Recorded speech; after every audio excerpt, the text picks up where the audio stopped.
நண்பர்களே நமஸ்காரம். நாம் இன்றைக்கி எங்கே வந்திருக்கோன்னா, பல்லடத்துலேருந்து பொள்ளாச்சி போகிற வழியில் பச்சார்பாளையம் அப்படிங்கிற இடத்துக்கு வந்திருக்கோம். இங்கே ஒரு அற்புதமான சிவன் கோவில். இந்த கோவிலோட தனிச்சிறப்பு பாருங்கள், மேலே சிவலிங்கமே கோபுரம் மாதிரி வச்சுருக்காங்க.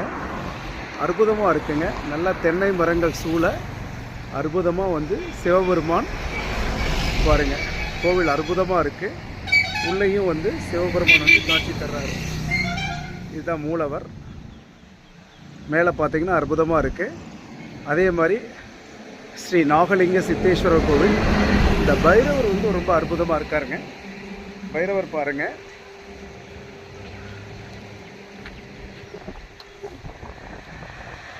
இது பைரவர் கோவில். அப்படியே வந்தோன்னா இது சிவாலயம். ரோட்டு மேலேயே வலதுபுறத்தில் அற்புதமாக இருக்குது. நீங்கள் பொள்ளாச்சி வரும்போது அவசியம் இந்த கோவிலில் தரிசனம் பண்ணணும்னு அன்போடு கேட்டுக்கிறோம். திருநாவுக்கரசு தலைவர் தேசிய சிந்தனை பேரவை. நமஸ்காரங்க.